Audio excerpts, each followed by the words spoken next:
빌립보서 2장 5절부터 11절 말씀을 가지고 성탄절에게 그리스도의 마음이라는 제목으로 말씀을 나누길 원합니다. 인생을 살아가면서 가장 복된 것이 무엇일까? 인생을 살면서 가장 큰 복은 무엇일까? 누가 뭐래도 죄와 죽음 아래 사는 인간에게 가장 크고 귀한 복은 길이요 진리이시고 생명이신 모든 문제의 해결자 되이신 그리스도 예수를 마음에 영접하는 것, 그것이 여러분들 가장 복이라는 사실을 여러분 믿으시기 바랍니다. 그러나 아직도 그 주님을 알지 못하거나 믿지 않은 사람들이 너무 많이 있다는 것이죠. 우리 주변에. 더욱 안타까운 것은 주님을 알고 믿는다고 하는 우리 그리스도인들까지도 정말 우리가 하나님의 마음, 주님의 마음을 알지 못하고 믿지 못하는 사람들이 우리들 가운데 적지 않다는 사실입니다.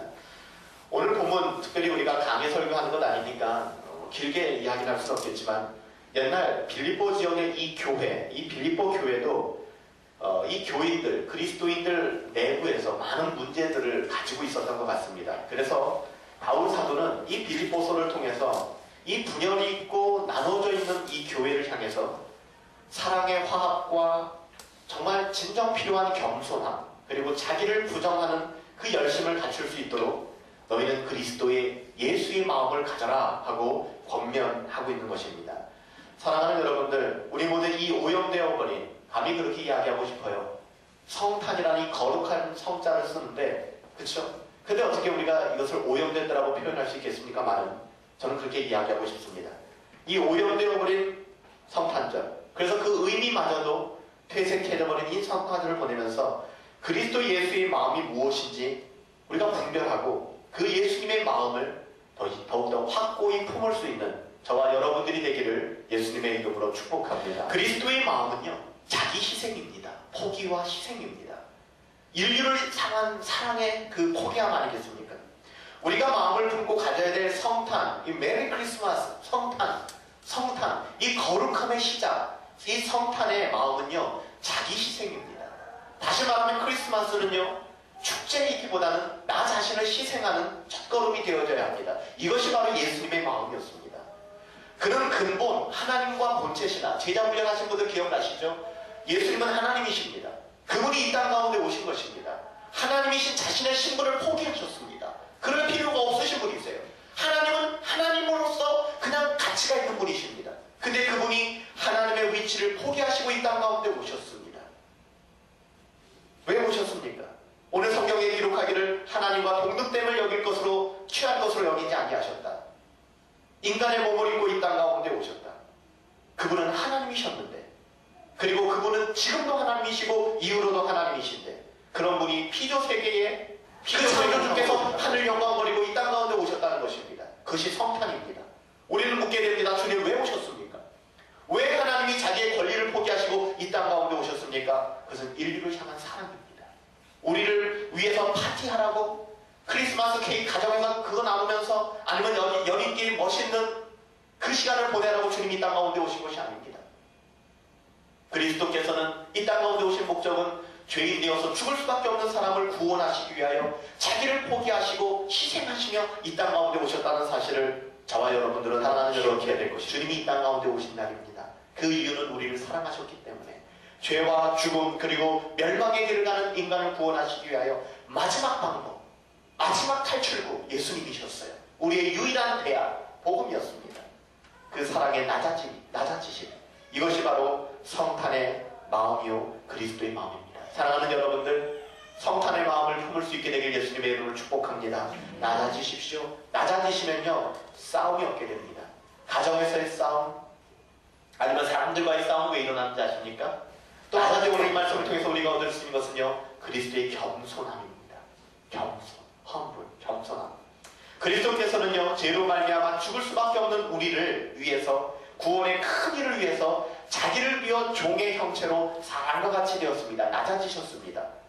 이 말씀을 근거로 해서 그리스도의 겸허설, 그리스도는 참 겸손하셨던 분이다 라고 신학자들이 이야기했습니다.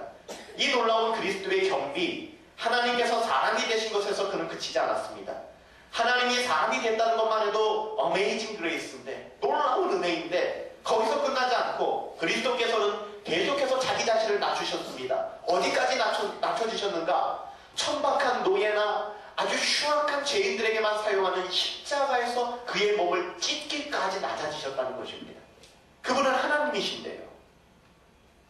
극도의 수치와 극도의 고통을 겪으시면서 죽기까지 예수님께서는 겸손하셨습니다. 그렇게 해서 우리에게는 은혜의 구원이 임하게 된 것이죠. 여러분, 성탄의 의미는 그렇습니다. 성탄은 그냥 우리가 좋은 시간 갖는 것이 아닙니다. 그걸 위해서 이 땅 가운데 오신 주님, 그리고 우리가 곧 2010년을 맞이하게 되면 또 사순절을 보내게 되고 또 고난주간을 보내게 되고 성금요일을 보내게 되겠죠. 예수님이 오신 이유는 바로 우리의 죄를 사하시기 위하여, 진정한 겸손함으로 우리에게 구원을 주시기 위하여 이 땅 가운데 오셨다는 것입니다. 여러분들, 이 성탄절에 그리스도 예수의 절대 복종과 놀라운 겸손, 철저한 자기 부정과 영혼을 향한 그 연민을 본받을 수 있게 되기를 예수님의 이름으로 축복합니다. 이 모든 것을 내포하는 그리스도 예수의 지고한 사랑의 마음, 그 마음이 우리가 품어야 될 그 마음 아니겠습니까? 여러분, 그렇습니다. 그리스도 예수의 사랑의 마음을 품어야만 이 은혜를 누릴 수가 있어요. 여러분들, 그리스도 예수의 마음을 품지 않으면 이 은혜를 누릴 수가 없어요. 성탄은요, 이런 것입니다. 주님의 낮아지심과 겸손하심, 이 성탄의 마음을 품으면 하나님의 영광, 그리스도의 영광을 보게 되는 것입니다. 하나님께서는 그리스도 예수의 마음을 품고 이 땅 가운데 살아가는 우리 그리스도인들, 그리고 하나님의 마음을 가지고 이 땅 가운데 오신 하나님이신 예수 그리스도를 모든 이름 위에 뛰어난 이름으로 높여주셨습니다. 그리고 영적 피조물과 육적 피조물을 포함하는 모든 만물들로 하여금 예수의 이름 가운데 무릎을 꿇게 하셨습니다. 그리고 모든 입으로 예수 그리스도를 주라 시인하며 하나님 앞에 영광을 돌리게 하였습니다. 사랑하는 여러분들, 예수님과 같은 영광과 영화를 원하십니까? 하나님의 영광을 누리기를 원하시고 또 하나님과 같이 영화롭게 되기를 원하십니까? 저와 여러분들, 성탄의 마음, 예수 그리스도의 마음을 품을 수 있게 되기를 예수님의 이름으로 축복합니다. 너희는 이 마음을 품으라. 너희는 이 마음을 품으라. 그는 근본 하나님과 본체시나 하나님과 동등됨으로 취할 것으로 여기지 아니하시고 이 땅 가운데 오신 그 마음을 품으라고 말씀하고 계십니다. 말씀을 정리합니다. 해마다 크리스마스가 다가오면 성탄절에는 먹고 마시고 즐기느라고 술집과 여관과 호텔 등의 사람들이 차고 넘칩니다. 그러나 그 안에 이러한 마음이 과연 있는가? 그리스도의 마음이 있는가? 낮아짐의 마음이 있는가? 이 마음이 있는가? 여러분, 돌아보실 수 있게 되기를 예수님의 이름으로 부탁드립니다. 돌아보셔야 합니다. 그 그리스도의 절대 복종, 하늘 영광 버리고 이 땅 가운데 오실 필요가 없는 분이세요. 내가 저 사람을 위해서 희생할 필요가 없어요. 그저 똑같습니다. 그렇지만 주님께서는 그 영혼이 구원받기를 원하시는 마음으로 절대 복종하셨어요. 십자가에 달려 돌아가시기까지 겸손하셨어요. 놀라운 겸손을 보여주셨습니다. 철저한 자기 부정을 하셨어요. 하나님으로서의 권리를 포기하셨습니다. 우리는 얼마나 이런 예수님의 마음에 관심을 갖고 계십니까? 그리스도 예수의 지고한 사랑의 마음을 품는 저와 여러분들 되길 축복합니다. 이 예배를 통해 성탄의 마음을 회복하시고 그 영광에 동참하시는 저와 여러분들이 되기를, 예수님의 마음을 품으시기를 다시 한번 예수님의 이름으로 축복합니다.